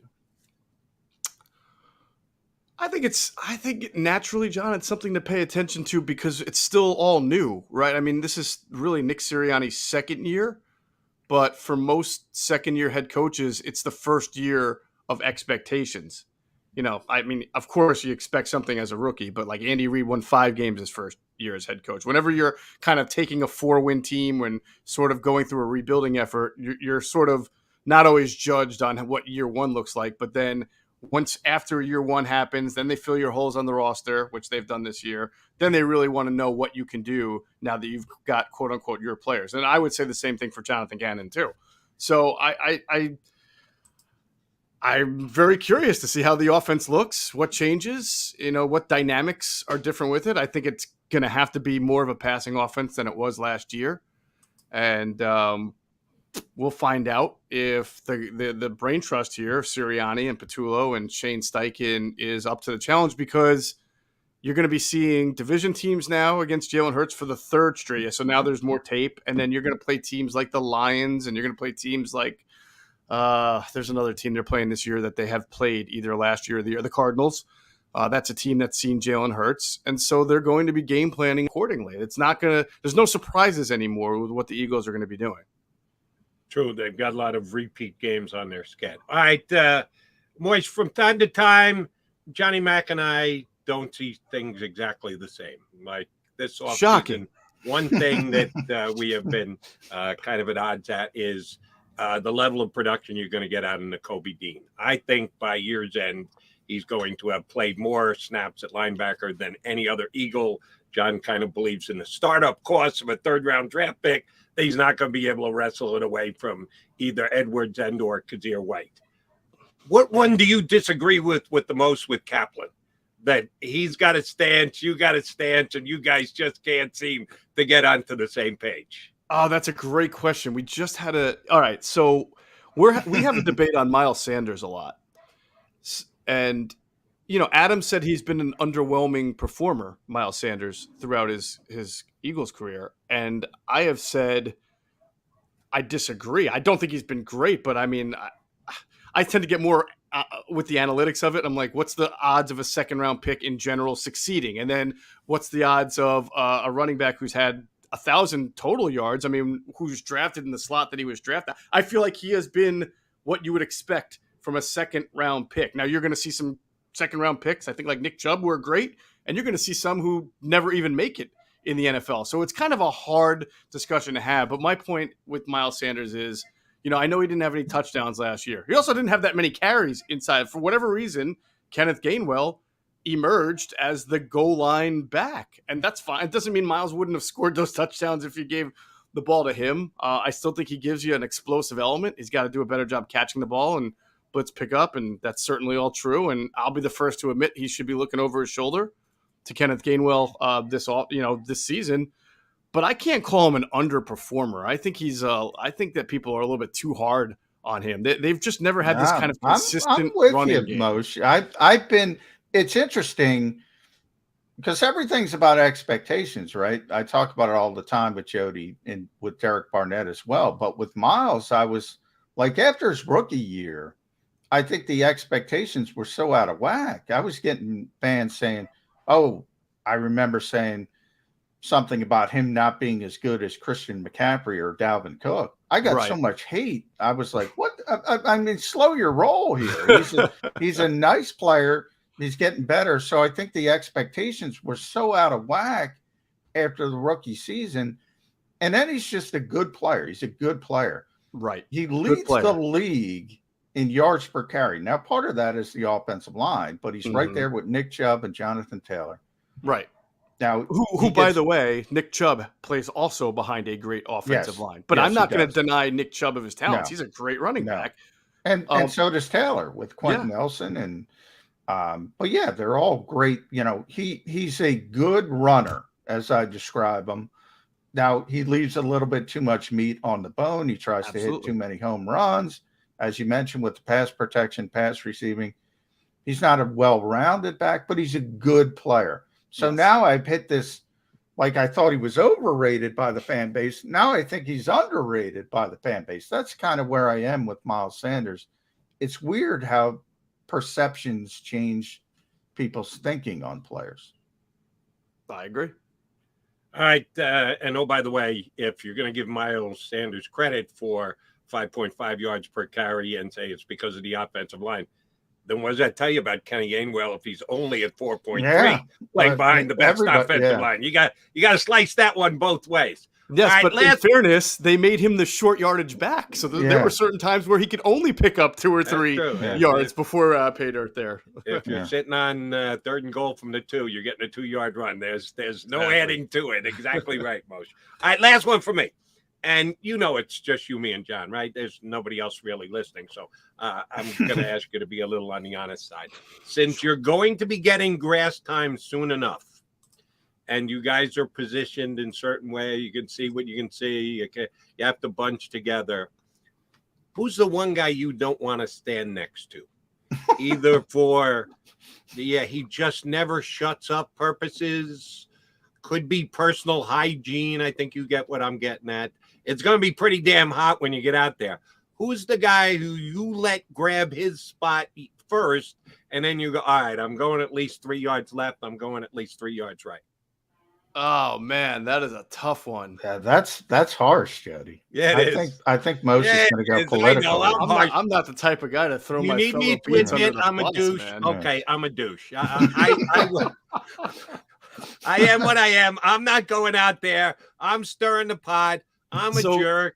I'm putting you to the test, boy. Let me tell you why that's tough for me to answer without being a hypocrite. All right, I'm like 5'11". 195 to 200. I fluctuate, but I sort of sweat like someone who might be 5'11", 350. I've always been that guy. I sweat way too much. So when I ask this question to other guys, I might get Jeff Mosher. That's what I'm saying. Like I'd be a hypocrite because that might be me. I don't think people want to stand next to me. All you can do is put on. I'll tell you this: John Clark is tough to stand next to because he's so damn tall that I can't see what's in front of me. So that for that reason alone. Well, then you got to stay away from BLG. BLG's bigger than Clark. Him too. Yeah, it's like the Twin Towers out there, man. I can't see anything. Yeah. If anybody uses natural deodorant when it's 105 degrees, go get the Old Spice. Use your natural stuff, but get the Old Spice when it's 150 out like it is today. And yes, you guys may get that starting next week. Most great stuff. Tell the people where they can get the Inside the Birds podcast.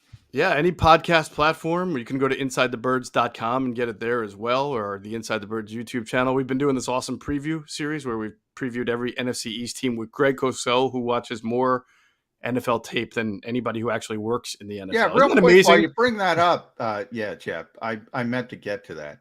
What Jody and I have been talking about the Commanders a little bit. Some people love them. Some people think they're talented. I wouldn't say love them, but some people think they have a lot of talented players and could maybe be a surprise. Where was Greg with the Commanders? Any chance that they could be a surprise in this division? Well, I asked him at the end of all four, does this team have the best 53 in the division? And he said no when I asked him about that at Washington. So he doesn't think they have the best 53, but he certainly likes they have blue chip talent at a lot of positions. Some of those positions you need to rely on somebody else. If you're a wide receiver and you're playing with a really bad quarterback, doesn't really matter how talented you are. But they are, I think what we mentioned in the front seven, probably the best overall team in the NFC East as far as front seven blue chip talent. I've been thinking about it a lot lately, just in doing this series. I don't think they have the best 53 because they lack depth, but you can make fun of me all you want. I think their starting 22 from a talent standpoint can match up with the Cowboys and the Eagles as far as a starting 22. Now, unfortunately, injuries and everything, it's always about your 53. Yeah. And that's where maybe the Eagles and Dallas are a little ahead. But you start off with that defensive line. It's the best in the division. In my mind, there's no question about it. Got good playmakers with McLaurin, with Jahan Dotson, who I think is going to assimilate well. I think that system that Scott Turner runs is a little bit better for Carson Wentz because it's more of a downfield system. They have to block it up, and they're not great on the interior O-line, so that could be a big issue for them. But from a talent standpoint, they're 22. I believe they could legitimately say our 22 is as good as yours, Dallas, or yours, Philadelphia. All right, since you successfully avoided my last question about who you didn't want to stand next to, good job out of you. I'm not going to allow you to get away from this one. Who's got the better starting quarterback this year? Washington Commanders or Philadelphia Eagles? Say it again. Who has the better starting quarterback? Washington Commanders or Philadelphia Eagles, a.k.a. Carson Wentz or Jalen Hurts? Make a call. Washington's got the better thrower. Philadelphia's got the better athlete. I mean, it's hard to know how they're blocked up in front of them. Philadelphia should be blocked up better. But if they're both healthy and both playing at a pretty good level, you take Carson Wentz. You just do. I'm sorry if that offends people, but Carson Wentz is a better thrower of the football. By the way, neither option compares to, say, Dak or somebody. We're still talking about guys who are in that 10 to 15 range. Should have threw the curveball at Jody and said Taylor Heineke. Or I should have said Gardner Minshew. That would have really rounded out this show really perfectly. Carson Strong. I'm telling you, Carson Strong's going to be the backup for the Eagles because Gardner's going to get traded. That's why we do this, is to give wacky opinions. Moshe, we appreciate you putting yours opinion in. We will certainly get in touch before the season gets underway. Thanks for hopping on. Keep working on that tan. All right, thank you. I will. I promise you I will. That is Jeff Mosher. Well tanned, Jeff Mosher, as a matter of fact. He's always well tanned. Always. What can I tell you? I'm a little jealous with my fair Irish skin. Well, so am I. All right, coming back here, we need to put a bow on the show on Birds 365. Go for the pulls and the pools. Go for the oohs and the ahs. Go for the bubbles and the bubbly. Go for the story and the stories. Go for the win. Go to Ocean Casino Resort. Book your trip at theoceanac.com. Action News at 11 with Rick Williams. It's the team you trust to bring it all together. The stories that impact your community. A sports roundup for the locals. And the AccuWeather forecast you depend on. Action News at 11 with Rick Williams.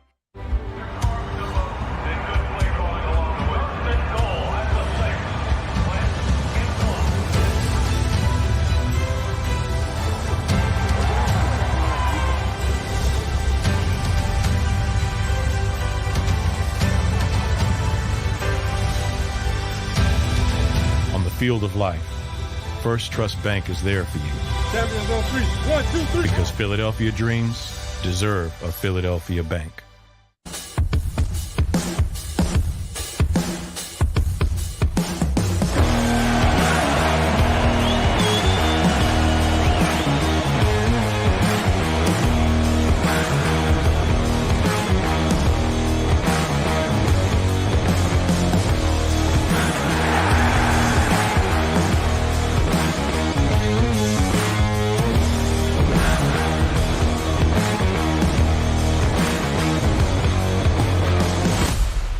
Did you know I was the mommy slam dunk champion?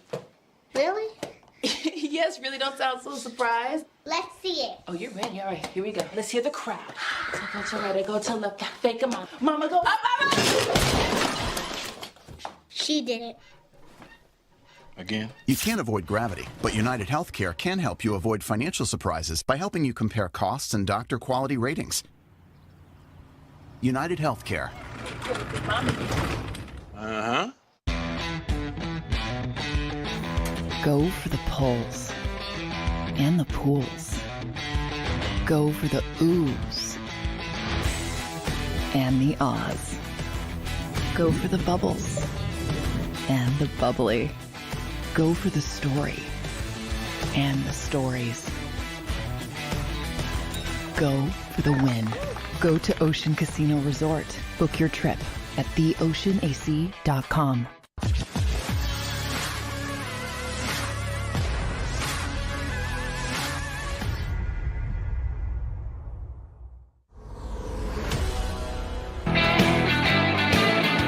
John McMullen, Jody McDonald here with you. We're just about to put a bow on the show. We thank both of our guests, Kerr and Mosher, were both good with us today. Thank you, guys. Johnny Mac, let's finish on this note. I need you to make 2 predictions for me, all right?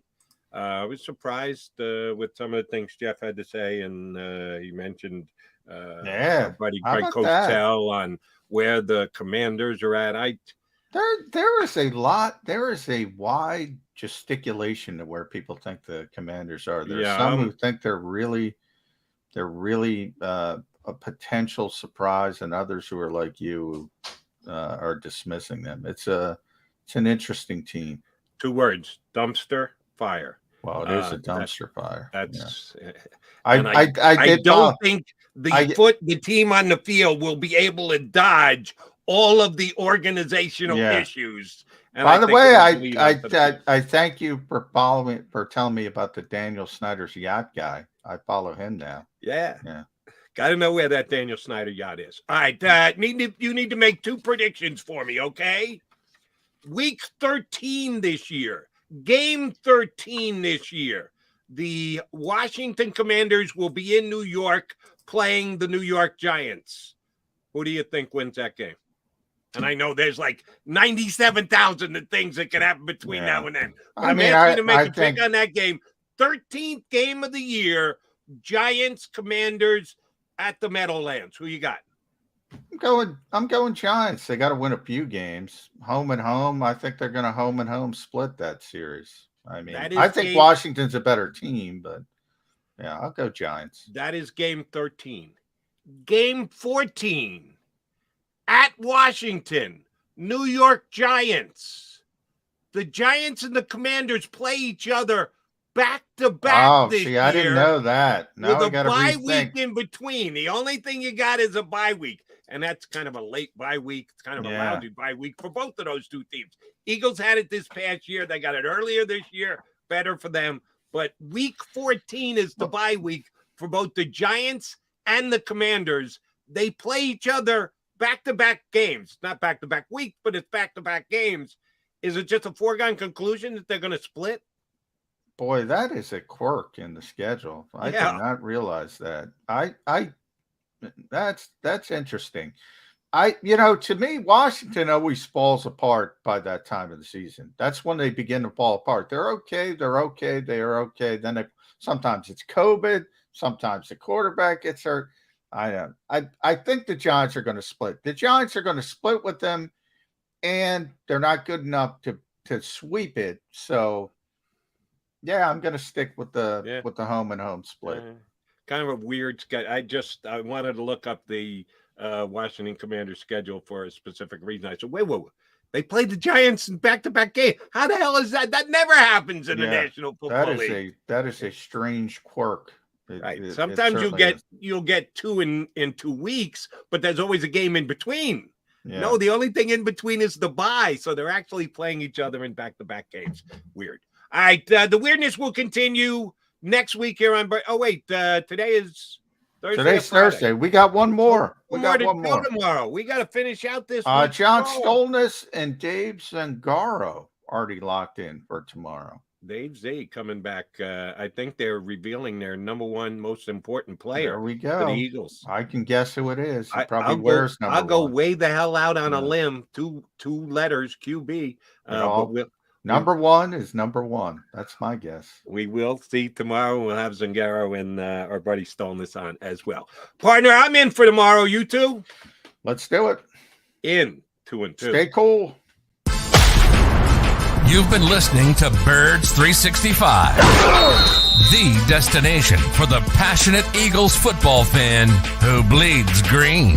If it's Eagles football, we're talking about it. Debate inside the locker room and guests that are some of the greatest football minds from around the region. We hope you enjoyed the show. We know we had a blast. Make sure to like, comment, and subscribe, and we'll be back soon. But in the meantime, hook up with us on social media at JAKIB Sports. See you next time on Birds 365.